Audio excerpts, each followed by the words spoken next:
श्रावण महीने की एकादशी के दिन गंगा के जल में मात्र 7 बेलपत्री डालकर जो नंदीश्वर भगवान अर्थात जो शंकर जी के शिवलिंग के सामने नंदी होता है, उस नंदी के चरण पर गंगा का जल चढ़ाकर बेलपत्री शिव पर समर्पित कर देता है, उसके घर में रुपया रुकना चालू हो जाता है। फिर वो गलत जगह पर नहीं जाता, गलत स्थान पर वो धन जाएगा ही नहीं। बेटा अगर व्यसन में पड़ा हुआ है, मदिरापान में पड़ा हुआ है, मांसाहार में, जुए आदि में जा रहा है, तुम्हें लग रहा है कि मेरा बेटा गलत मार्ग पर जा रहा है, ये मित्र दोस्ती गलत हो रही है, वो सही जगह पर आ जाए।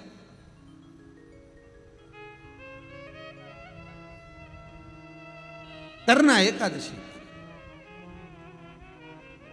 कई लोग इसको धन के लिए भी करते हैं, संपदा के लिए। संपदा के लिए अर्थात जिसका व्यापार नहीं चलता, जिसके घर में पैसा नहीं आता, या नौकरी नहीं लग रही, या सर्विस नहीं लग रही, आप अप्लाई कर रहे हो, जगह जगह जाकर इंटरव्यू भी दे रहे हो और पैसा नहीं आता, तो उसके लिए भी प्रयास किया जाता है। पर उसके लिए यहाँ पर जो धन के लिए करते हैं, उसके लिए विष्णुपदी के लिए करते हैं। मतलब जैसे गंगा के जल में तुलसी के 11 पत्ते डाले जाते हैं। कितने पत्ते डालते हैं? 11 तुलसी के पत्ते डालते हैं, और उसको किसी भी नारायण के मंदिर में, राम कृष्ण शिव शंकर नहीं, राम कृष्ण भगवान विष्णु दत्त आदि जितने नारायण के मंदिर हैं, उस मंदिर में किसी भी पात्र में, एक छोटे से पात्र में उसको भरकर रखी आते हैं महाराज। उससे भी जॉब सर्विस नौकरी में सफलता प्राप्त हो जाती है, परंतु वो भी एकादशी को ही होता है। कुछ देर तक पात्र को रखा जाता है, फिर वही पात्र का जल किसी भी वृक्ष के नीचे डाल दिया जाता है, उससे भी नौकरी के लिए फायदा मिलता है। गंगा का जल कोई साधारण नहीं। भागीरथ बाबा तब साधना में लगे तो उनका हृदय चित्त वृत्ति मन बाबा में लगे। देवराज ने मन लगाया नहीं, और नहीं लगाया, इसके बाद भी बाबा की करुणा देखी कितनी हुई कि मरा, प्राण छूटे तो शिवधाम मिल गया। और उसके बाद भी बाबा की कितनी कृपा कि शिवधाम में भी जाने के बाद भगवान शंकर की सेवा में तल्ली। शिव महापुराण की कथा कहती है, एक बिंदुक नाम का ब्राह्मण था जिसकी धर्मपत्नी का नाम चंचुला देवी था। चंचुला की सबसे बड़ी गलती एक थी, पति अगर कमा कर ला रहा है तो पत्नी का फर्ज है कि पूछे ये धन कहाँ से ला रहे हो, ये पैसा कहाँ से ला रहे हो, और लेकर आए हो तो इसको सत्कर्म में लगाओ। थोड़ा सा पैसा 5 रुपये अगर पति कमा के ला रहे तो उसमें से 1 रुपया निकाल लो, 54 निकाल लो, पर 54 भी कहीं सत्कर्म में, कहीं दान में, कहीं पुण्य में, कहीं हो रहा हो, कहीं सत्कर्म, उस जगह पर लगाने का प्रयास करिएगा। 54 निकाल, कमाई का एक भाग थोड़ा सा धर्मपत्नी का फल। धर्मपत्नी कहते क्यों है? क्योंकि वो धर्म के पथ पर लेकर चले, वो धर्मपत्नी।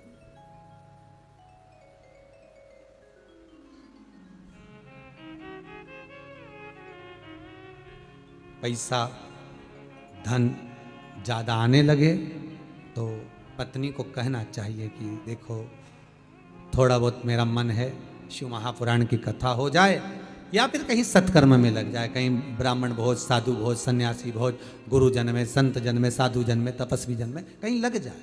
ये धर्मपत्नी, जहां धर्म जुड़ा हुआ हो वो धर्म। महाराज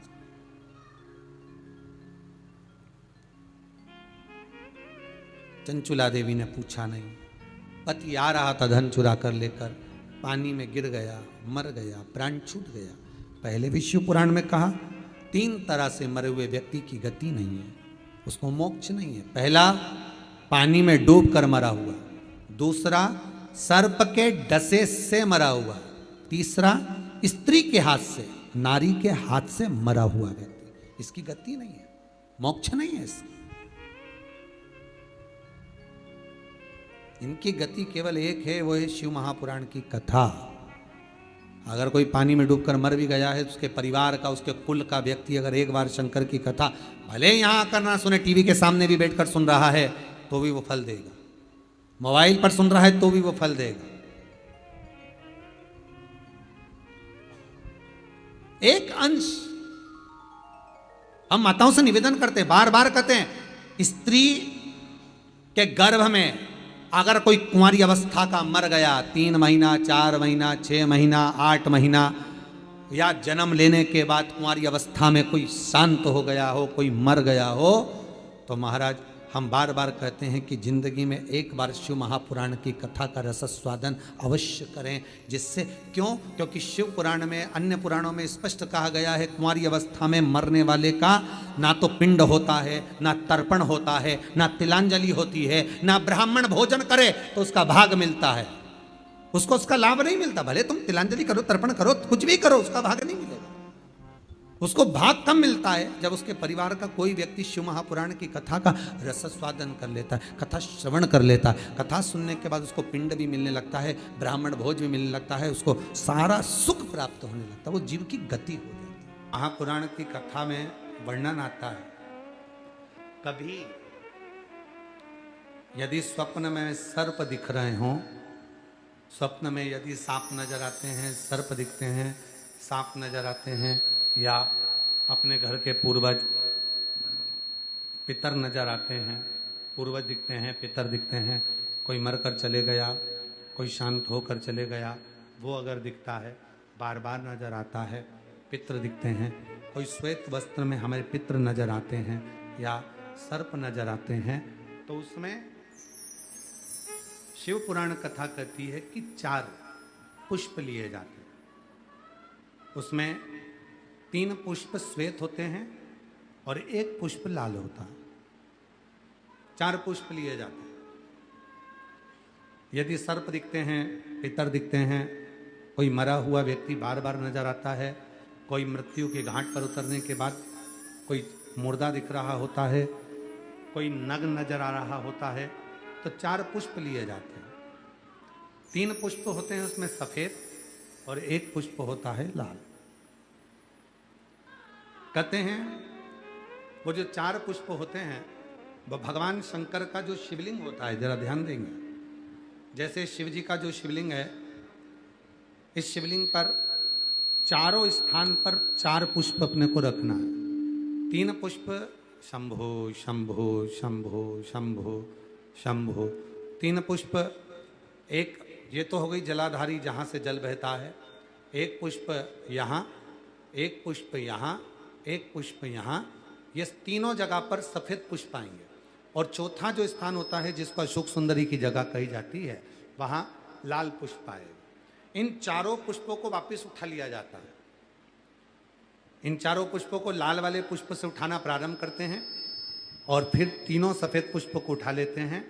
जो त्रिशूल होता है, जहाँ हरि और हर का मिलन है, वासुकी और शेषनाग का मिलन है, शक्ति का मिलन है, उन 4 पुष्पों को उस त्रिशूल के चरणों में रख दिया जाता है और बाबा को अपने मन का भाव कहकर त्रिशूल का स्पर्श कर कर वापिस आया जाता है। उसके बाद में ना मुर्दे दिखते हैं, ना पितर दिखते हैं, ना सर्प दिखते हैं, ना कोई नग्न व्यक्ति दिखता है। उसमें स्वप्न में अपने को ये सब कुछ दिखना बंद हो जाता है। सब, ना कभी पितर दिखेंगे, ना कभी मुर्दे दिखेंगे, और ना कभी कोई श्वेत वस्त्र में नजर, कोई नहीं। क्यों? क्योंकि हरि और हर के मिलन का बिंदु है त्रिशूल। ये हरि और हर के मिलन का बिंदु है त्रिशूल। नीचे उसका जो डंडा, नीचे जो डंडा है वो शक्ति है, आदि शक्ति जगजननी जगदम्बा का एक प्रतिबिंब स्वरूप है, और ऊपर जो दोनों आकृतियां दिखती हैं वो सर्प का स्वरूप है, और बीच में हरि और हर के मिलन। सबसे पहला नियम एकादशी व्रत का, सबसे पहला नियम है कि आप जिस दिन व्रत करो उसके 1 दिन पहले भक्ति का संचार इस हृदय में कर लो। भक्ति का संचार इस हृदय में कर लीजिए। जिस दिन आप व्रत करो, जैसे एकादशी का व्रत कर रहे हो, तो 10वीं के दिन शाम का समय जब आवे, रात्रि जब होने लगे, शाम का समय आवे, और रात्रि का आप जब भोजन ग्रहण करो, तो उस भोजन में कोई ऐसा पदार्थ ग्रहण मत करिए जिस पदार्थ के कारण आपकी एकादशी बिगड़ जाए।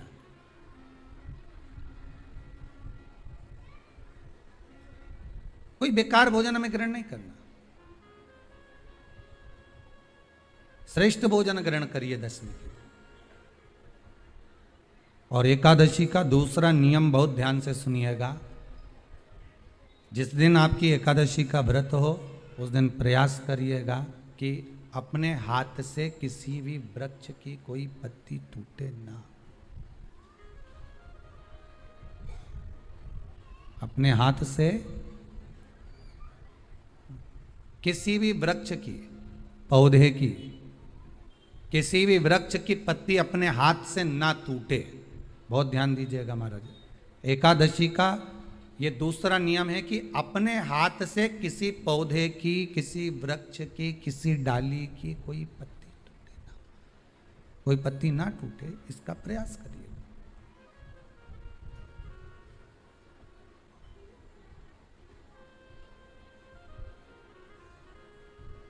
कितना सुंदर व्याख्यान कहा है, कितना सुंदर वर्णन है महाराज कि मात्र एकादशी का व्रत कर लेने पर, मात्र एकादशी का व्रत कर लेने पर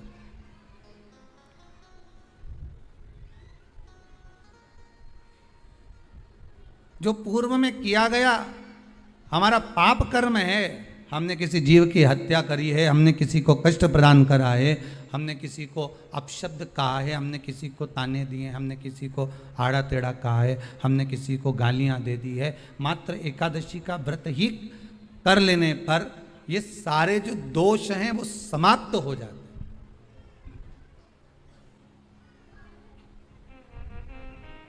सारे दोष हमारे समाप्ति पर आ जाते हैं।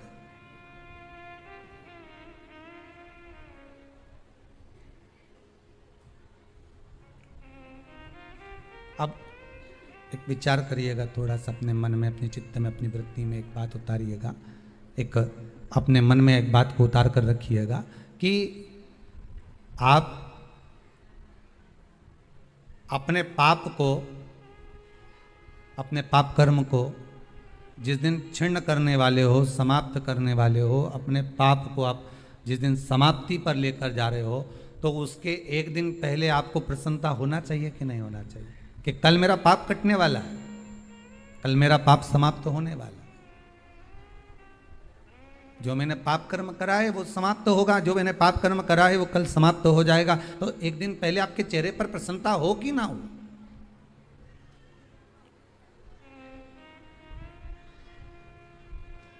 और चेहरे पर वो प्रसन्नता आपके आना चाहिए कि कल मेरा एकादशी का व्रत है, आज दशमी है, कल एकादशी का व्रत है, तो कल मेरी जब एकादशी का व्रत रहेगा तो मेरा ना जाने कितना कितना पाप, कितना असत्य, कितना कितना झूठ, कितना कितना प्रपंच वो समाप्त हो जाएगा। इसमें मुझे प्रसन्नता हो, इसमें मुझे आनंदता हो।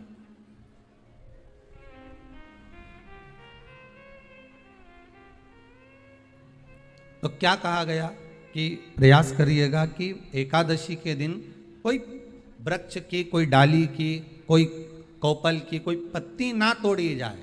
क्यों?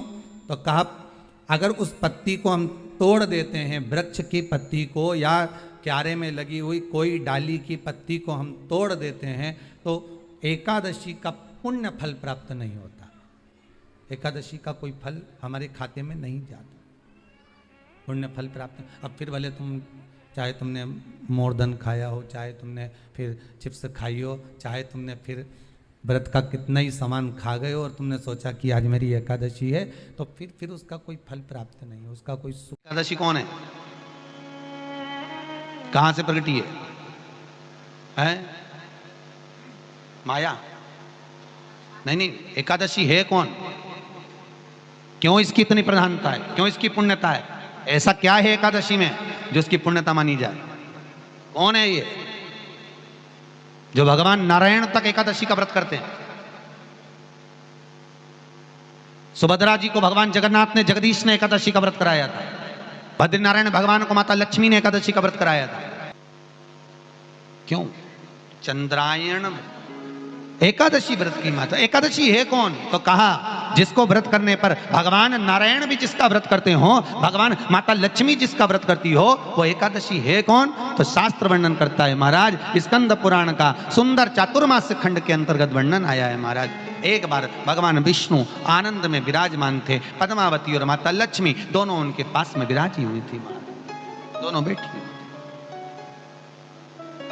भगवान लक्ष्मी और पद्मावती दोनों बैठी, एक सिर के पास, एक चरण के पास। कुछ समय बाद वहीं पर ब्रह्मदेव का आगमन हुआ और ब्रह्मा जी आगमन पाकर भगवान नारायण पद्मावती से लगकर उठे और उठकर लक्ष्मी की ओर झुके।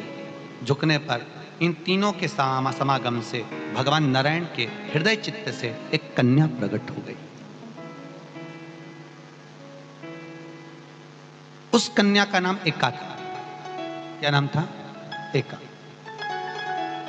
अब 10 उसके गुण इतने प्रबल थे, वो 10 गुण उसके बड़े प्रबल थे कि वो एका जिसको निहारती थी उसको संपदावान बना देती थी, जिसको देख लेती थी उसके जीवन में वो आनंद की अनुभूतियां करा देती थी।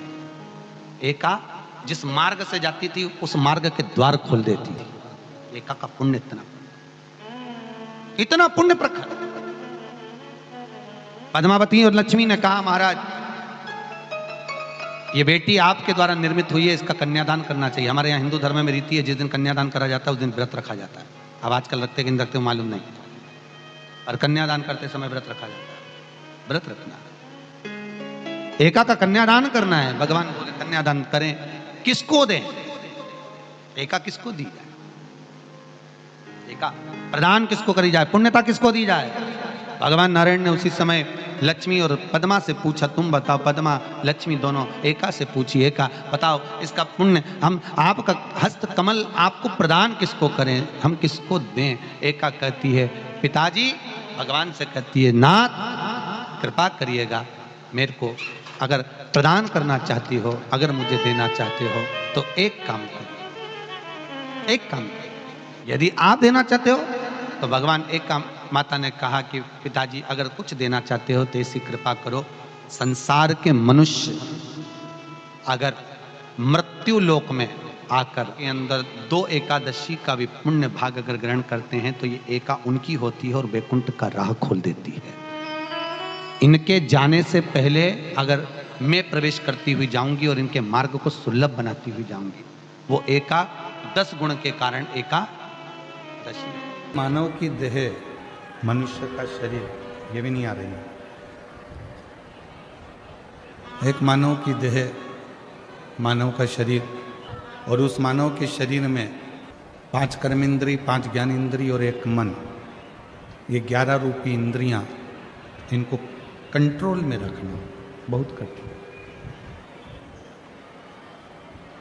आज एकादशी का लोग व्रत करते हैं, करना भी चाहिए। परम भगवदीय जीव एकादशी का व्रत करते हैं कि हम भोजन छोड़ देते हैं, हम ये नहीं खाएंगे, हमारी एकादशी है, हम ये नहीं खाएंगे, हमारी एकादशी है। पर शिव महापुराण की कथा कहती है कि एकादशी सफल कब होती है? जब आपकी 5 कर्मेंद्री, 5 ज्ञानेंद्री और 1 मन ये आपके कंट्रोल में हो, तो समझ लो कि एकादशी पूर्ण हो गई और एकादशी का फल आपको प्राप्त हो गया।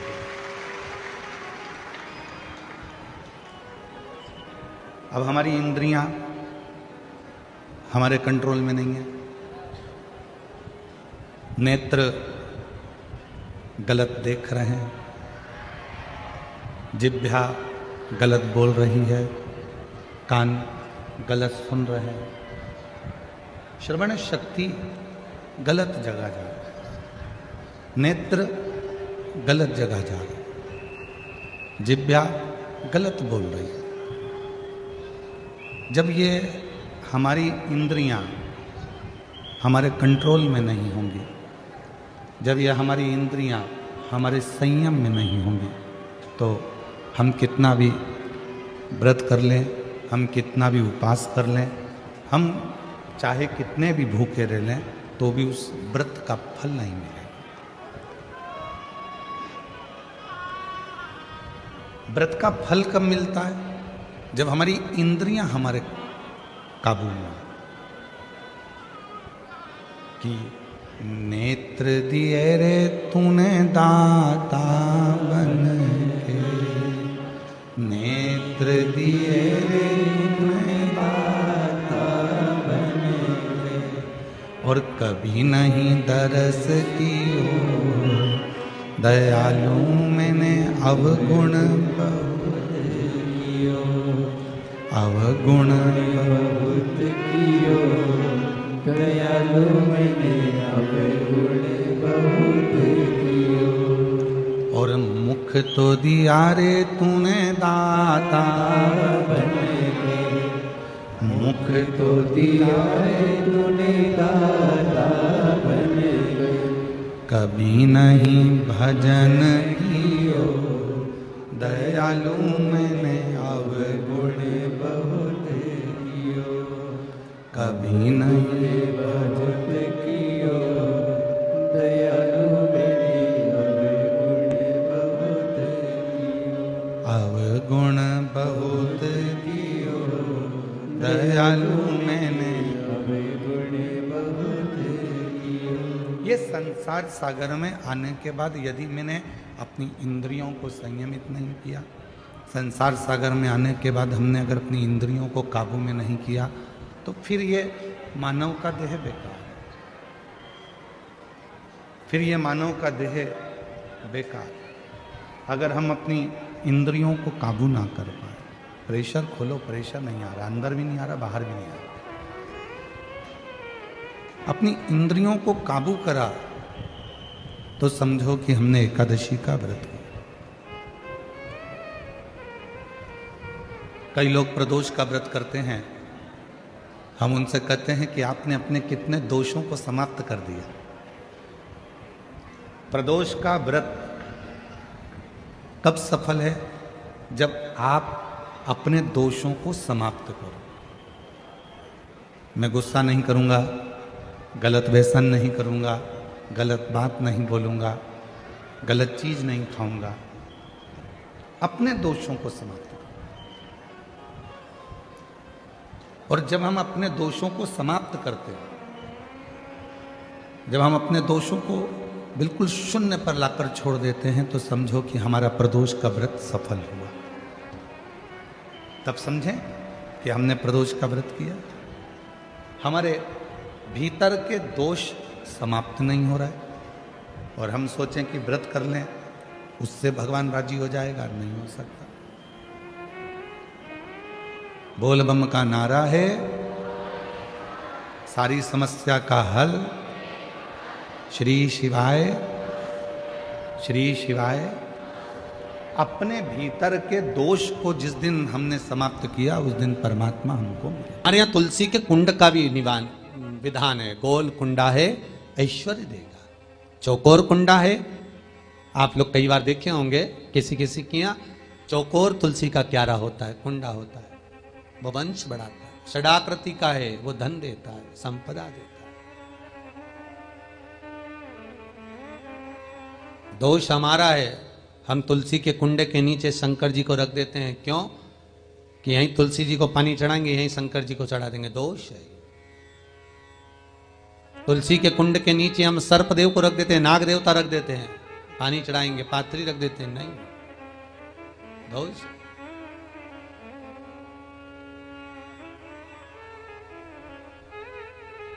उसका दोष हम सबको स्वयं अगर गलती करते हैं तो स्वयं को भोगना। कैसा कुंड हो, 7 तरह के कुंडों का व्याख्यान तुलसी के रूप में कहा गया है महाराज। पहला गोल, दूसरा चौकोर, तीसरा षडाकृति, चौथा त्रिवेणी, 3 कोने वाला कुंडा।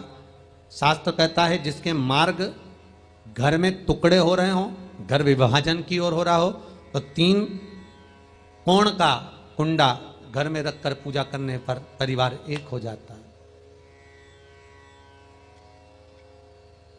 5वां, गार्डन में बिना कुंडे का, बिना कुंड का जो तुलसी का पौधा रोपित होता है, बिना कुंड के एक बगीचा जैसा बो दिया जाता है, तुलसी तुलसी उत्पन्न हो जाती है। महाराज वहां पर संपदा तो रहती है पर चिंता बहुत रहती है,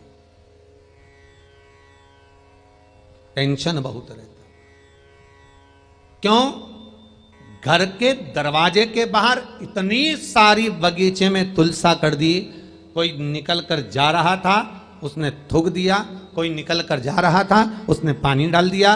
कोई श्वान ने, कुत्ते ने, किसी ने, बिल्ली ने गंदगी कर दी, उसका दोष आपको लगेगा। इसलिए कुंड के अंदर तुलसा का, तो वो धन तो देगा। जो तुमने बगीचे में तुलसा लगाई है, गार्डन तुलसा का करा, वो धन तो देगा, संपदा भी देगा, पर चिंता को बढ़ा देगा। 5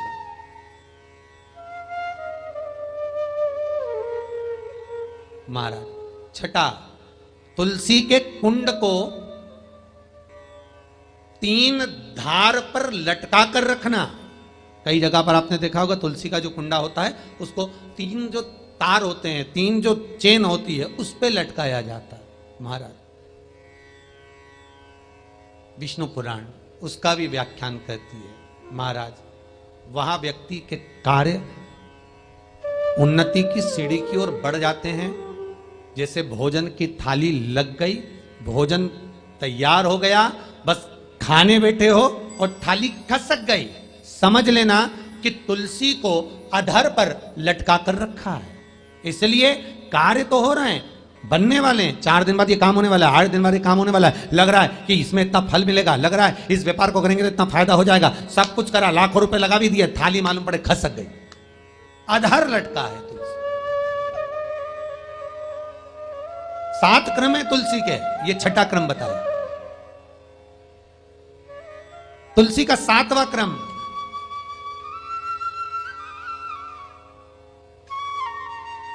तुलसी का 7वां क्रम है महाराज। तुलसी का कुंडा जैसा घर के आंगन में है, तुलसी का कुंड जैसे घर के आंगन में विराज रहा है, ऐसा ही छोटा सा कुंड भगवान के लिए रोपित करें।